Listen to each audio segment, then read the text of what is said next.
बोलिए त्रिकालवर्ती नौ देवताओं की, बोला श्री चिंतामणि पार्श्वनाथ भगवान की, आचार्य भगवंत गुरुवर श्री विद्यासागर जी महाराज की, परम पूज्य आचार्य श्री समय शाह जी महाराज की, परम पूज्य निवास श्री निर्दोष शाह जी महाराज की।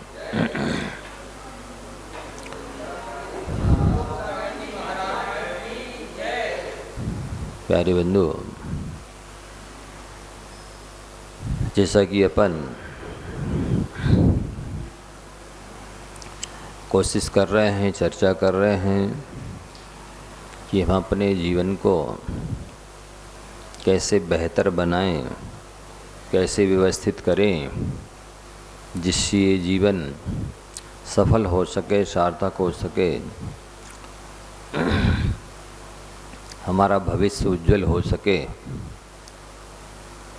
इसके लिए आप लोगों को कल बताया गया था कि 5 बातें याद आपको रखनी है। सबसे पहली बात है कि कभी किसी का दिल दुखाने वाली बात मत कहो,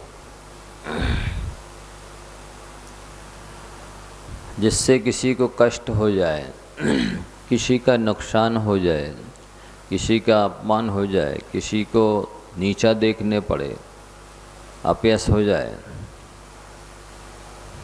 लड़ाई झगड़ा हो जाए, बैर विरोध हो जाए, जिससे व्यक्ति कषाय में, पापों में प्रवृत्त होने लग जाए, ऐसा वचन नहीं बोलना चाहिए। शब्द ब्रह्म कहलाता है और शब्द ब्रह्म का यदि हम गाली, चुगली, निंदा इत्यादि करते हैं तो शब्द ब्रह्म का अपमान है। ये शब्द ब्रह्म का दुरुपयोग है। जैसे शटर खोलने के बाद पता चलता है ये दुकान हीरा मोती जवाहरात की है कि कोयले की है। शटर खोलने के बाद पता चलता है। वैसे ही जब व्यक्ति बोलता है तो पता चलता है ये सज्जन है, ये दुर्जन है, धर्मात्मा है कि अधर्मी है, क्रोधी है कि लोभी है कि मायावी है कि मायनी मानी है, उच्च कुलीन है कि नीच कुल का है, पढ़ा लिखा है कि बिना पढ़ा लिखा है। नीच कुल वाले के सिर पर सींग नहीं होते, उच्च कुल वाले के हाथ में कोई कमल का चिन्ह नहीं होता। फिर पहचान कैसे होती है कि नीच कुलीन है या उच्च कुलीन है? जैसे जैसे वो वचन बोलता है वैसे वैसे उसके कुल का प्रकाशन हो जाता है। ये आचार्यों ने कहा है। व्यक्ति बोलकर ज़्यादा खतरे में पड़ता है, मौन रहने से खतरे में नहीं पड़ता। पिंजड़ी में रहने वाला पक्षी कहता है, मैं जो बंधन में पड़ा इसका दोषी कौन? यह वाणी का दोष है, सबसे बेहतर मौन। पिंजड़े में रहने वाला तोता कह रहा है कि मैं जो बंधन में पड़ा हूँ ना, ये वाणी का दोष है। यदि मैं बोलता नहीं होता ना मीठा मीठा तो लोग उस आवाज़ को सुनने के लिए मुझे कैद नहीं करते, पिंजड़े में नहीं रखते। मुझे बंधन में रहना पड़ रहा है। मैं स्वतंत्र रूप से उड़ नहीं सकता, घूम फिर नहीं सकता, इसी में रहना है। उसकी वजह मेरी वाणी है। वाणी की वजह से मुझे बंधन में रहना पड़ रहा है। जो ज़्यादा बोलता है उसको चरणों में रखा जाता है, जो कम बोलता है उसको हृदय से लगाया जाता है। जैसे बिछिया आवाज़ करता है तो उसको पैरों में महिलाएं अंगुलियों में पहनती हैं। घुंघरू रुंझुन करती रहती ना, वो नहीं जानते? पायल या वो बिछी जो अंगुली में पहनी जाती पैरों की बिछिया, वो आवाज़ करते इसलिए उनको पैरों में पहना जाता है। और हार मौन रहता है, इसलिए उसे गले में धारण किया जाता है। वाणी में वो ताकत है कि आपको हाथी पर बैठा करके सम्मानित किया जाएगा। वाणी में वो ताकत भी है कि आपका काला मुंह करके और गधे पर बैठा करके भी घुमाया जा सकता है। वाणी दोनों काम कर सकती है। एक वाणी ऐसी होती है कि भूख नहीं लग रही हो तो खुल जाए। एक वाणी ऐसी होती है भूख खुल रही है, अच्छे से लग रही है तो भग जाए। एक वाणी में ऐसी ताकत है कि स्वस्थ व्यक्ति अस्वस्थ हो जाए। एक वाणी में ऐसी ताकत है कि अस्वस्थ व्यक्ति स्वस्थ हो जाए।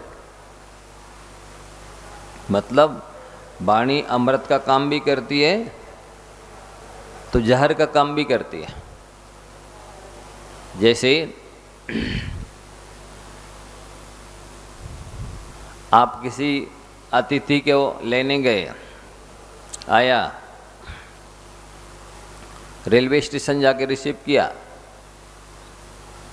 पूरा आने से लेकर के सुबह से शाम तक चाय नाश्ता भोजन पूरी खातिरदारी की, अंत में बहुत अच्छे से विदा किया। जैसमान रेलवे स्टेशन छोड़ने गए, बस अंत में इतना कह दिया, ये क्यों, जैसा भोजन हमने कराया वैसा तुम्हारे बाप ने खाया कभी?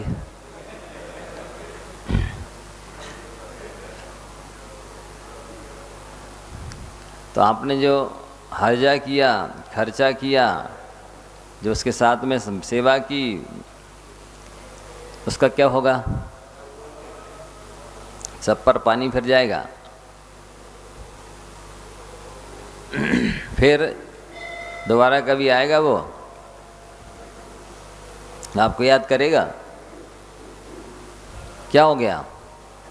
सब कुछ किया आपने तो, एक ही लाइन तो बोली है केवल, है? महीनों रहा वो, आपने पूरे प्रतिदिन पूरा दिन भर ख्याल रखा, उसको जरा भी कष्ट नहीं होने दिया, कोई कमी नहीं रखी स्वागत में, सेवा में, खिलाने पिलाने में। बस एक लाइन बोलिए खाली, है? उस एक लाइन में इतनी ताकत है कि वह आपके लाखों लाखों रुपए के खर्चे को, हर चीज़ को भुला सकती है। एक बार एक लकड़हारा था, जंगल लकड़ियाँ लेने जाता था और ला करके बाजार में बेचता था। इस तरह अपनी आजीविका चलाता था। तो सिर पर रख के लाता था, कितनी लकड़ी लाएगा बताइए? एक दिन जंगल गया, देखा कि एक शेर बैठा है। पहले तो वो डर गया, पर बाद में देखा कि इसकी बहुत दयनीय दशा सी दिख रही है, ये बहुत दुखी है, ये दुखी दिख रहा है, लाचार दिख रहा है, चल नहीं पा रहा है। साहस करके सिंह के पास चला गया, ये बेचारा दुखी है, इसका दुख दूर कर सकते तो कर दो, खा लेगा तो खा लेगा। देखा कि उसके पैर में इतना बड़ा कांटा लगा हुआ था, आर पार छिदा था। उसने अपनी जान की परवाह किए बिना कांटे को निकाल दिया। तो उपकार और अपकार को पशु भी समझते हैं कि आप उनके साथ उपकार कर रहे हैं कि उनका अपमान कर रहे हैं, मार रहे हैं। तो सिंह ने अपने शब्दों में अभिप्राय प्रकट किया कि तुमने मेरा उपकार किया है, मेरी पीड़ा दूर की है, अब मैं प्रत्युपकार करना चाहता हूँ, इसलिए जो लकड़ी ये काटी है ले जाते हो, ये मेरे पीठ पर रख रख कर ले जाया करो। अब सिंह तो बलशाली होता है, वन का राजा है, बहुत सारी लकड़ियाँ ढेर सारी काट के सिंह के ऊपर रख के लाने लगा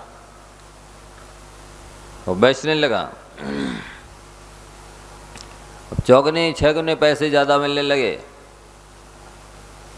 तो जैसे ही पैसा बढ़ता है ना, तो लोगों की फैसिलिटी बढ़ती है। तो जब उसकी सुख सुविधाएं बढ़ती हुई देखी, तो एक व्यक्ति ने पूछा, क्या भाई क्या बात है, कौन सा व्यापार कर रहे हो आजकल, काफ़ी स्टैंडर्ड दिख रहा है। तो उसने कहा, अरे मुझे एक गधा मिल गया है, मैं उस पर लकड़ियाँ बहुत सारी रख कर के लाता हूँ, तो उससे मुझे लाभ ज़्यादा होने लगा है। पहले मैं सिर पर रख कर के लाता था तो थोड़ी सी ला पाता था। ठीक आई गई बात हो गई। अब जब दूसरे दिन वो लकड़ियाँ लेने गया जंगल में, तो शेर ने कहा, तुमने कल मेरे लिए गधा कहा है, अब या तो तुम मुझे ये कुल्हाड़ी मेरी गर्दन में मार दो, नहीं तो मैं तुम्हें खा जाऊंगा।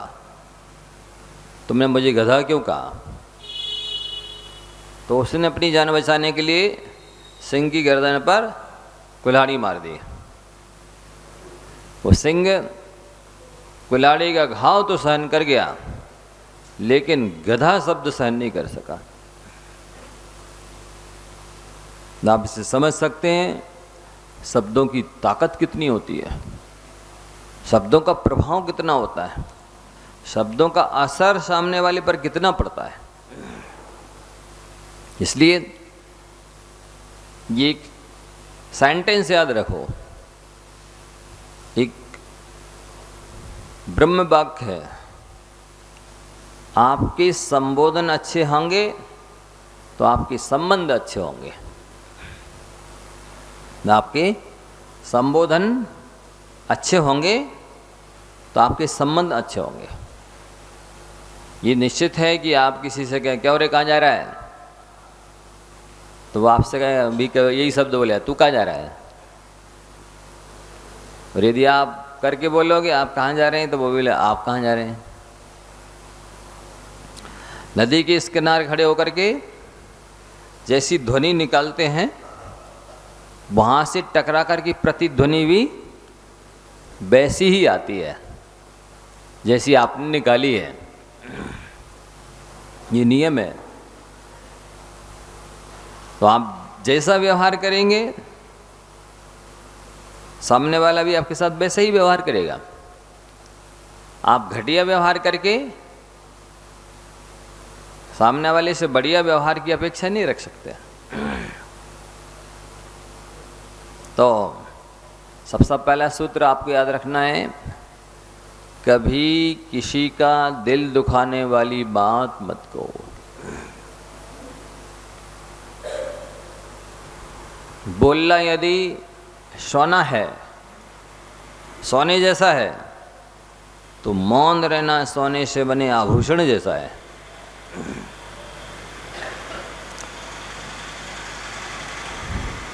Speech is gold but silence is golden. बोलना यदि सोने जैसा है तो मौन रहना सोने से बने आभूषण जैसा है। अनुभव कहता है कि बोलने की अपेक्षा मौन रहना अच्छा है, क्योंकि लोग शब्दों से रूठते बहुत हैं। क्या कहा? अनुभव कहता है कि बोलने की अपेक्षा मौन रहना अच्छा है, क्योंकि लोग शब्दों से रूठते बहुत हैं। तो आप इसको बहुत गंभीरता से लें कि आपका वचन बल है, उसका आप यदि सदुपयोग करते हैं, मौन रहते हैं, हितकारी बोलते हैं, थोड़ा बोलते हैं, प्रिय बोलते हैं, तो आपको वचन सिद्धि हो जाएगी। और यदि उसका दुरुपयोग करते हैं तो आपको मुख संबंधी अनेक तरह के रोग हो जाएंगे। हकलाना, तुतलाना, बोल नहीं पाना, ये जो मुख संबंधी रोग होते हैं उसकी वजह यही है वाणी का दुरुपयोग। यहाँ तक कि नरक निगोद में भी जाना पड़ता है। शब्दों का बहुत महत्व है। आप शब्दों के द्वारा अपना बहुत अच्छा संबंध भी बना सकते हैं और शब्दों को कटुक कठोर बोल करके अपने संबंध भी खत्म कर सकते हैं, खराब कर सकते हैं।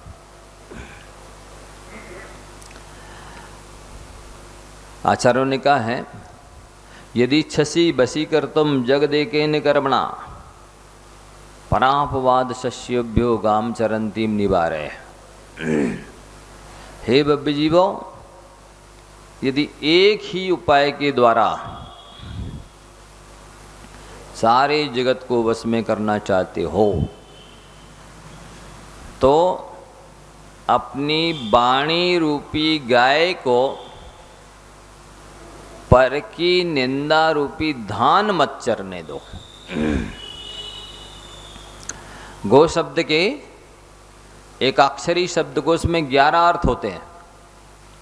गो माने गाय, गो माने बैल, गो माने वज्र, गो माने दिशा, गो माने पृथ्वी, गो माने वाणी, ऐसे अनेक अर्थ होते हैं। तो आचार्य महाराज ने क्या कहा, अपनी वाणी रूपी गाय को पर की निंदा रूपी धान मत चरने दो। क्योंकि परात्म निंदा प्रशंसे सद सदगुणोच्छादनोद्भावने च नीचैर गोत्रस्य। पर की निंदा करने से और अपनी प्रशंसा करने से नीच गोत्र का बंध होता है। और नीच गोत्री जीव समझते हैं आप कितने हैं संसार में? 84 लाख योनियां हैं। उन 84 लाख योनियों में 7 लाख योनियां पृथ्वी काय की है, 7 लाख योनियां जल काय की है, 7 लाख योनियां अग्नि काय की है, 7 लाख योनियां वायु काय की हैं, 7 लाख सप्रतिष्ठित प्रत्येक की, साधारण वनस्पति की, 7 लाख अप्रतिष्ठित प्रत्येक की, 42, 10 लाख वनस्पति का एक की, नित्य नगोद तरनगोद की 7-7 लाख और 10 लाख अप्रतिष्ठित प्रत्येक वनस्पति का एक की, 52 लाख, 2 लाख 2 इंद्रिय की, 2 लाख 3 इंद्रिय की, 2 लाख 4 इंद्रियों की योनियां हैं। 52 और 6 58 लाख, 4 लाख पंचेंद्रीय पशुओं की हैं, 62 लाख, 4 लाख नारकियों की हैं, 66 लाख योनियां। ये सारे जीव नीच गोत्री कहलाते हैं। स्वयं की प्रशंसा करोगे और पर की निंदा करोगे तो इन 66 लाख योनियों में जन्म लेना पड़ेगा। और मनुष्यों में भी कितने सारे जीव नीच गोत्री हैं मालूम है आपको? ब्राह्मण, क्षत्रिय, वैश्य, शूद्र हैं, उसमें जिनका नीच आचरण है वो नीच गोत्री माने जाते, जिनका उच्च आचरण है वे उच्च गोत्री माने जाते हैं। अब इस परिभाषा के आधार पर आप देख लीजिए कितने हैं उच्च गोत्री, जिनका आचार विचार शुद्ध है, जो रात में नहीं खाते, जो अभक्ष भक्षण नहीं करते, व्यसन नहीं करते, वे उच्च गोत्री हैं। बाकी केवल जैन कुल में जन्म लेने से कोई उच्च गोत्री नहीं होता। लोग व्यवहार में आपको लोग बोलते रहे जैन साहब, जैन साहब, आप लिखते रहे फलाने चंद जैन, लिखते रहिए, उससे कुछ भी नहीं होता। उच्च गोत्री तो वे ही जीव हैं जिनका उच्च आचरण है। अन्यथा निशायामी चरंती ते निशाचरा, जो रात में खाते हैं वे निशाचर हैं, म्लेच्छ हैं, ऐसा शास्त्रों में लिखा है। अनार्य हैं, निजगोत्री हैं।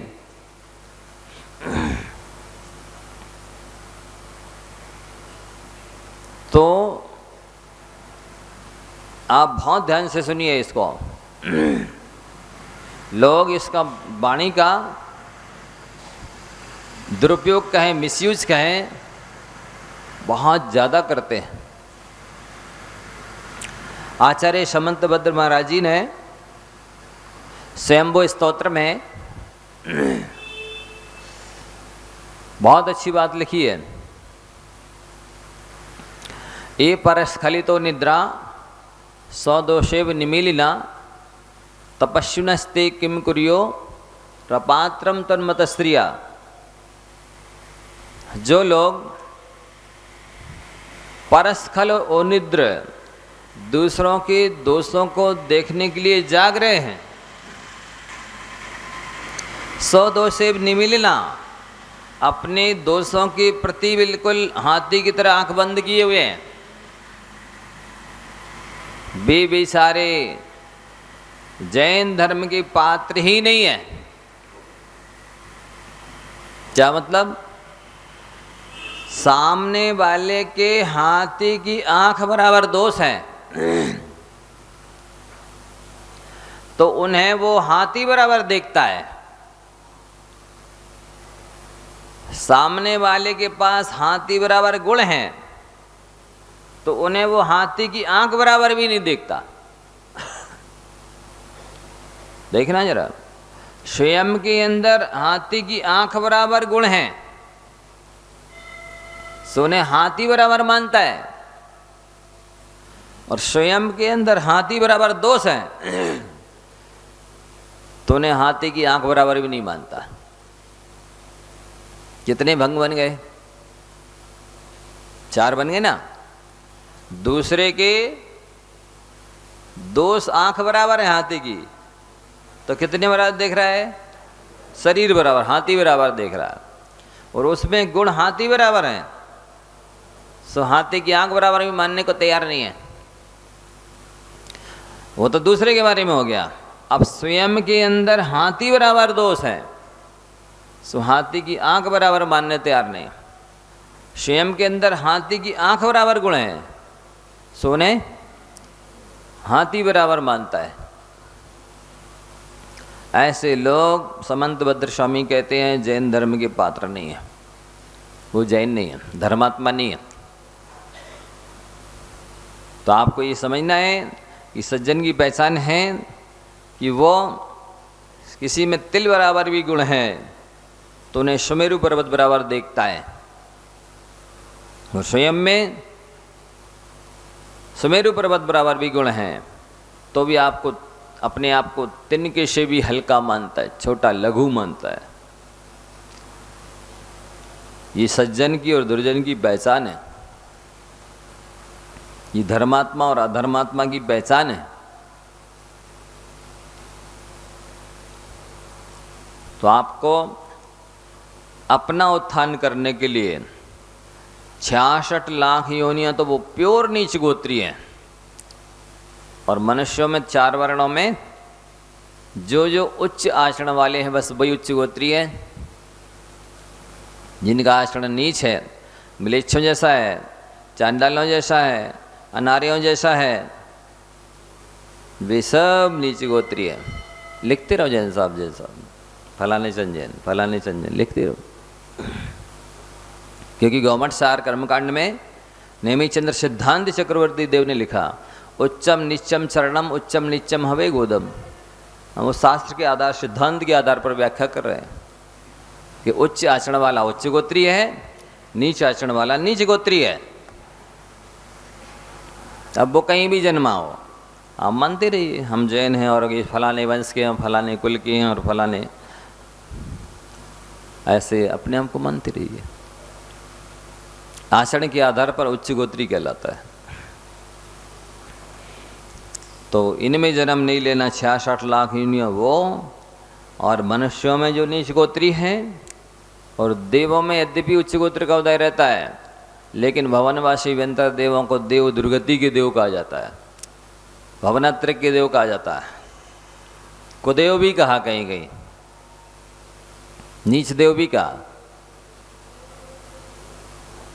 तो मान लो थोड़ा बहुत पुण्य भी किया पर स्वयं की प्रशंसा की और पर की निंदा की, तो उन देव दुर्गति में भवनात्रिक में जन्म होगा। और वहां पर क्या लिखा है,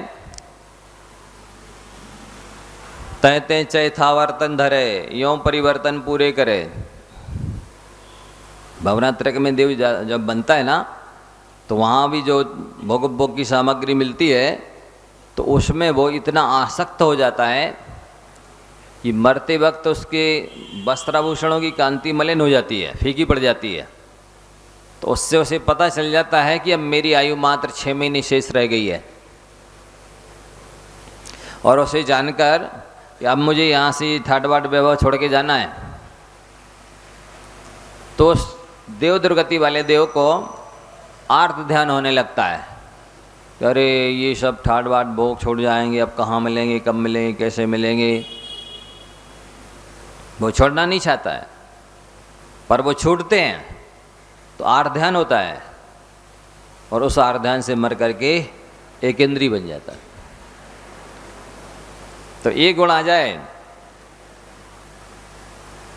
कौन सा गुण, कि आप दूसरे की प्रशंसा करने लग जाएं और स्वयं की निंदा करें, मन ही मन निंदा करें, अपने दोषों की, असंयम की, कमियों की, या गुरुजन से निंदा करें, जिस किसी से नहीं करना है। नहीं तो वो दुर्जन उसका कमजोरी का नाजायज फायदा उठा लेगा। ये बहुत बड़ा गुण आ जाएगा आपका, महानता आ जाएगी आपके पास, आप बड़े बन जाएंगे, उठ जाएंगे, उच्च हो जाएंगे। कौन सा गुण लाना है, या तो बोलो तो प्रशंसा करो सामने वाले की, अन्यथा मौन रहो। मौनम सर्वार्थ साधनम, मौन धर्म पुरुषार्थ, अर्थ पुरुषार्थ, काम पुरुषार्थ, मोक्ष पुरुषार्थ, चारों पुरुषार्थों की सिद्धि करने वाला है। हथेली पे आम नहीं जमेगा, लेकिन समय लगेगा, लेकिन होगा अवश्य। क्या इतने सरल उपाय से आप आत्म कल्याण नहीं कर सकते?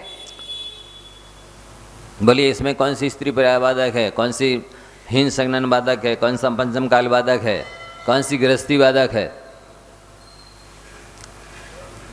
मौन रहिए, वचन गुप्ती हो जाएगी, वचन सिद्धि हो जाएगी, बहुत बड़ा तप हो जाएगा। अनादिकाल से जीव अनंत सागरों तक, अनंत काल पर्यंत एक इंद्रियों में रहा, वहां वाणी मिली ही नहीं, बोलने को मिला ही नहीं। कैसे समय निकाला होगा बताइए?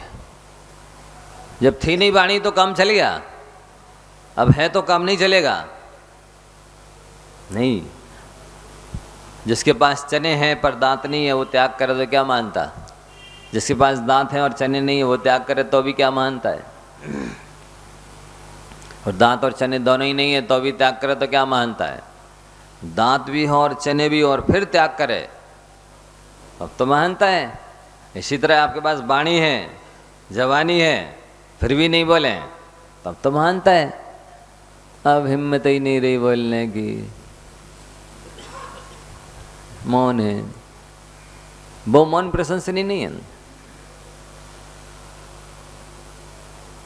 जब शब्द बोले और हलचल मच जाए तब भी नहीं बोलते, कुछ भी नहीं बोलते। धन्य वे लोग, महान है उनकी साधना। 37,500 प्रकार का आश्रव, पाप का आश्रव केवल वाणी से होता है। बताइए, आप मौन हो जाएंगे तो इतने सारे आश्रव बंद से नहीं बच जाएंगे? लोग तरसेंगे आपकी वाणी सुनने के लिए। और अभी कहते चुप तो रहो, हैं कितना बोलते हो, थोड़ा दूसरों की भी सुना करो। अपनी अपनी लगाए रहते हैं, ऐसा अनादर होता है। उस वाणी में कोई दम नहीं होती है, कोई अतिशय नहीं होता है, कोई चमत्कार नहीं होता, कोई सुनना नहीं चाहता, कोई कार्य सिद्धि नहीं होती। नहीं बोलेंगे, कभी कदाचित एक शब्द बोल देंगे तो अतिशय हो जाएगा। ऐसा इसका चमत्कार है। आपके पास ये बल है, इसका दुरुपयोग मत कीजिए। वचन बल, शब्द ब्रह्म, ये ब्रह्म है, इसकी उपासना की जाती है शब्द ब्रह्म की। कटुक कठोर बोलना, असत्य बोलना, ये उसकी आसाधना है, दुरुपयोग है। आज से ही साधना शुरू कर दीजिए, इसमें कुछ नहीं लगना। ना भोजन छुड़ा रहा है, ना पानी छुड़ा रहा है, कुछ भी नहीं छुड़ा रहा है, न घर न गृहस्थी। नहीं कर सकते, मौन नहीं रह सकते। शास्त्रों में लिखा है केवल मौन रहने वाला 169 महापुरुषों की पद में है, उनमें से ऐसा कोई पद नहीं है जो मौन रहने वाले को ना प्राप्त हो। सोचिए, केवल मौन रहने से चक्रवर्तियों के बाद, तीर्थंकरों के बाद, नारायण के बाद, भद्र के बाद, कामदेव के बाद मौन रहने वाला प्राप्त कर सकता है। कोई इशारा नहीं करता, बिल्कुल शांत रहता, पशु की तरह, गाय की तरह। जो भी हो रहा है कर्म के उदय से हो रहा है। संसार के मार्ग में यही लगा दीजिए, भगवान ने ऐसे ही देखा है, हमें कुछ नहीं कहना। जो करेगा सो भरेगा, जैसी करनी वैसी भरनी। बिल्कुल शांत हो जाइए। बहुत बड़ी तपस्या है ये, बहुत बड़ी साधना है ये। कषायों के मर्दन करने का उपाय है, पाप से बचने का उपाय है, पुण्य बढ़ाने का सरल साधन है, जीवों की रक्षा करने का सरल अमोघ उपाय है। अनेक विपत्तियों से बचेंगे आप। व्यक्ति बोलकर विपत्तियों में पड़ता है, मौन रहकर विपत्ति में नहीं पड़ता। अनेक तरह की विपत्तियों से रक्षा हो जाती है। एक बार एक हीरे मोती जवाहरात का व्यापारी हेनरी फोर्ड कहीं जा रहा था, 4 व्हीलर से। गाड़ी बिगड़ गई, गाड़ी वही खड़ी कर दी, टिकट लिया, ट्रेन से बैठ गया, माल सारा अपना चला। टीसी आया, टिकट दिखाइए, मौन रहे। बिना के टिकट यात्रा कर रहे हैं, पकड़ा, थाने में, जेल में बंद कर दिया। रात बीत गई, सुबह जैसे ही अधिकारी आया, क्यों बिना टिकट यात्रा कर रहे थे? नहीं, ये है टिकट। तो टीसी को क्यों नहीं दिखाया? बोले मैं दिखा देता, मेरे साथ बहुत सारा माल था, मेरे माल की रक्षा कौन करता। टिकट नहीं दिखाया तो मेरे की माल की सुरक्षा हो गई, शांति से रात निकल गई। आप समझ रहे हैं? नहीं बोलने से इस तरह से माल की सुरक्षा होती है, अपने गुणों की रक्षा होती है। और बोलने से व्यक्ति फंस जाता है। इसलिए एक सूत्र दिया जा रहा है, अभी तो संक्षेप से बताया जा रहा है कि कभी किसी का दिल दुखाने वाली बात मत कहो। दिल दुख जाए ऐसा शब्द बोलना अधर्म है, पाप है, अन्याय है। दूसरा सूत्र है, जो भी तुम्हारा भला करे उसकी बात मानो। कौन आपका भला करेगा? कोई असंयमी आपका भला करेगा, कोई भोगी आपका भला करेगा, कोई स्वार्थी आपका भला करेगा, कोई अज्ञानी आपका भला करेगा, कोई मोही आपका भला करेगा? जो ज्ञानी है, जो बैरागी है, जो निस्वार्थी है, आपको उनकी बात माननी चाहिए। सोने के लिए तो नींद नहीं खुल रही, समय नहीं मिलता है। जो निस्वार्थ हितैषी हैं, शुभचिंतक हैं, उपकारी हैं, कल्याणकारी हैं, उनकी बात सुनने के लिए टाइम नहीं है। मोबाइल पर रातों रात बातें चल रही हैं, ना सो रहे ना सौन दे रहे, न खा रहे न खान दे रहे, इसके लिए टाइम है। प्योर आर्द्र ध्यान है, शब्दों का दुरुपयोग है, पुण्य का दुरुपयोग है, समय का दुरुपयोग है, एनर्जी का दुरुपयोग है, उसके लिए समय है। यहाँ सिखाई जा रही है कला कि कैसे आप श्रेष्ठतम उपलब्धि कर सकते हैं, उसके लिए समय नहीं है। समय का ध्यान ही नहीं है कि कितने बजे से शुरू हो रही क्लास, कितने बजे हम आ रहे हैं।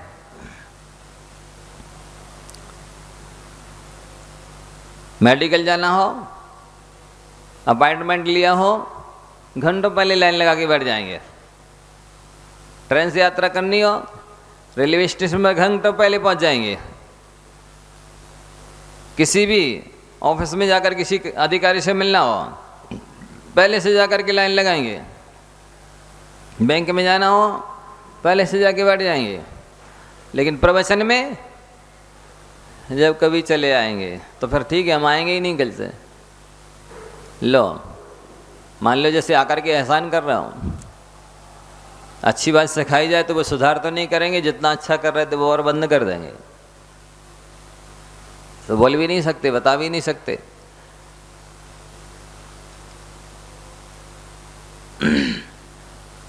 ये धर्मशाला है और बिना टिकट का यहाँ सिखाया जा रहा है।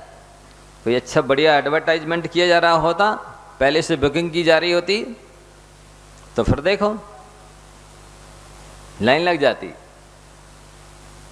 भैया बहुत अच्छी चीज सिखाई जा रही है, Art of Living, Shri Shri 1008 Ravi Ravi.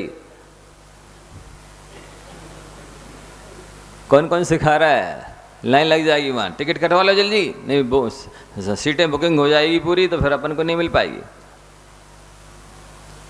वहाँ चले जाएंगे। कोई जादूगर भी आ जाए और वहाँ भी मान लो टिकट कट रही हो तो लोग वहाँ भी लाइन लगा लेंगे। अब यहाँ थोड़ी कोई टिकट लग रही है। हम तो पहले ही से जानते हो, और पढ़े लिखे हैं, LLB किया हुआ है। मशीन दी जा रही, नमोकार मंत्र दिया जा रहा, पुस्तक दी जा रही, आशीर्वाद दिया जा रहा, बदले में कुछ नहीं लिया रहा। फिर भी उनकी समझ में नहीं आ रही। ये हमारे हितैषी हैं, शुभचिंतक हैं, उपकारी हैं, कल्याण चाह रहे हैं। इन्होंने अनेकों साल लगाए हैं पढ़ने में, समझने में धर्म को, और आपको समझाया बता रहे हैं, सारा निकाल के बता रहे हैं। तो भी विचार करेंगे, सोचेंगे, मतलब महाराज से ज़्यादा इनके पास बुद्धि है। महाराज ने अवधि ज्ञानी, मना पर ज्ञानी, केवल ज्ञानियों के शास्त्र पढ़े हैं, 4 अवन योग, जो उनसे ज़्यादा समझदार बन रहे हैं।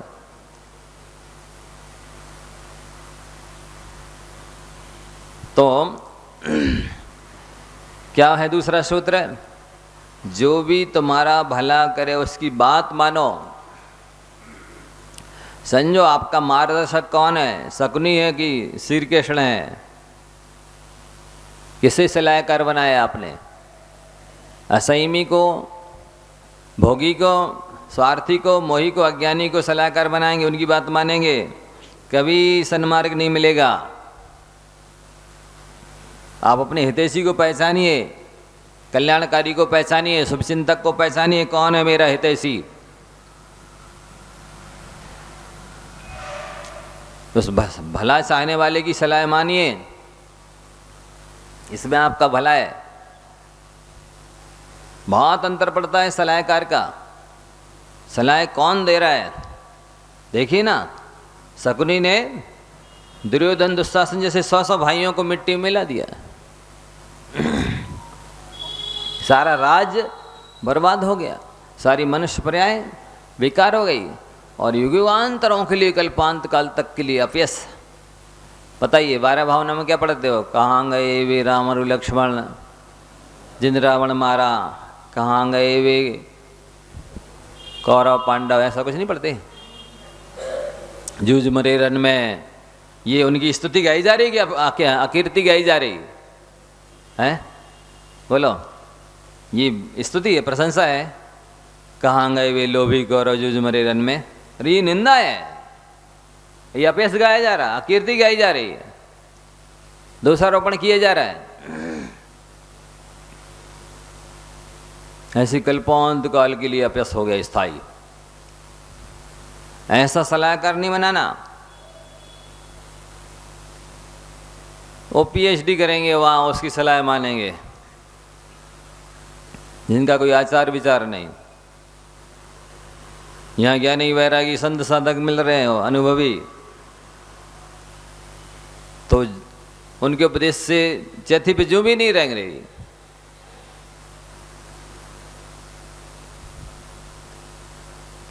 जो भी तुम्हारा भला करे उसकी बात मानो, उसके लिए समय दो, समय निकालो, उसको फॉलो करो, अनुसरण करो, जीवन में होता आत्मसात करो।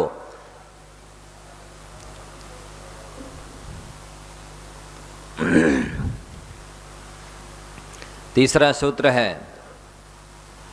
अधिक योग्य बने बिना बड़ों की बराबरी का दावा मत करो।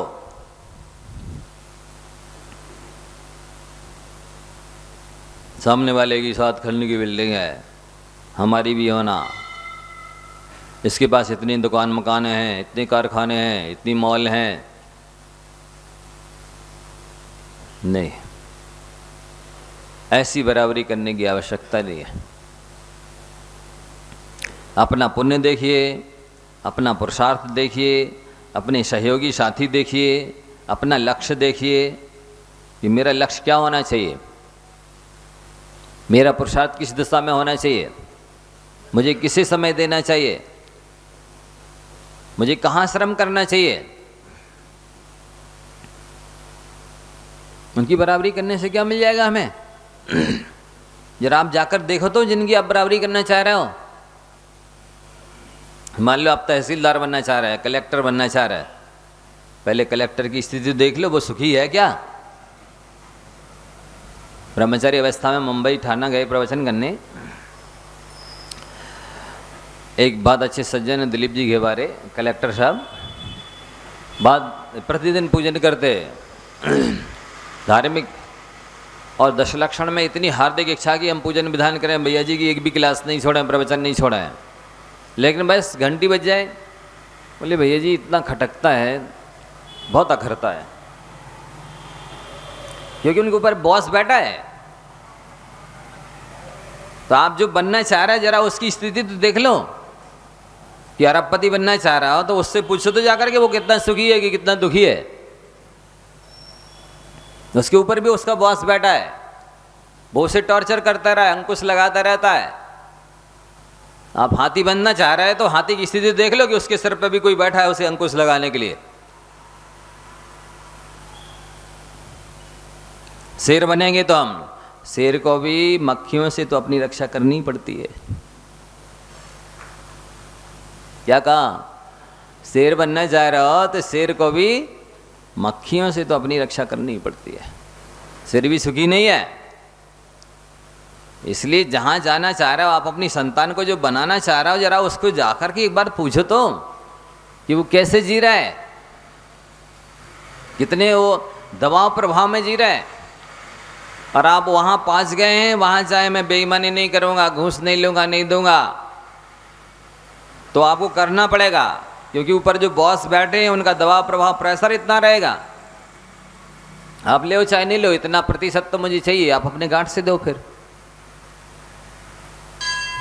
तो आपको अन्याय नीति करनी पड़ेगी, वहां भी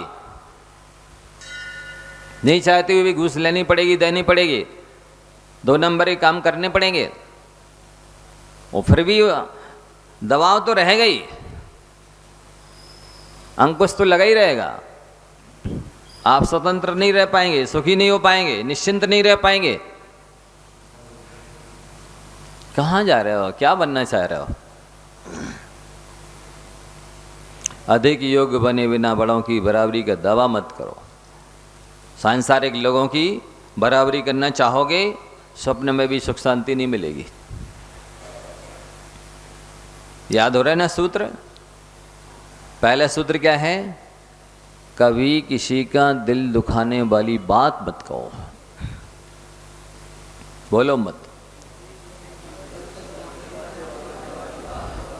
यदि बोलना पड़े तो ऐसा बोलो जिसको बोल करके आपको भी आनंद आए और सामने वाले को भी आनंद आए, तब तो आपके बोलने का श्रम सार्थक है। और यदि आपको भी आनंद नहीं आया और सामने वाले को भी आपके बोलने से पीड़ा हुई तो आपका बोलना निरर्थक है। जो भी तुम्हारा भला करे उसकी बात मानो। आप अपने हितैषी को, शुभचिंतक को, गार्जियन को पहचानिए कि किससे मेरा भला हो सकता है, किसे सलाहकार बनाऊं, किसे आदर्श मानूं, किसे गुरु मानूं, किसका अनुसरण करूं। उनको ये विवेक ही नहीं, वो फलानी ऐसी कह रही थी, वो फलाना ऐसा कह रहा था, तो वो कौन सा सिद्धांताचार्य है जो कह रहा था सो आपने उसकी बात मान ली, उसका अनुसरण कर लिया। कौन सा प्रमाण है उसके पास कह रहा था सो जो आपने मान लिया। जिस किसी को आदर्श बना लेते, गुरु बना लेते, अनुसरण करने लग जाते, और जो आज शास्त्र के आधार से कह रहे हैं उनका तो ध्यान ही नहीं है क्या कहा है। तीसरा सूत्र, पहला हुआ कभी किसी का दिल दुखाने वाली बात मत कहो। दूसरा हुआ अधिक योग्य बने बिना बड़ों की बराबरी का दावा मत करो। तीसरा है जो भी तुम्हारा भला करे उसकी बात मानो। समय खत्म हो गया, आगे की बातें आगे बताई जाएंगी। 3 बातों को आप याद रखेंगे।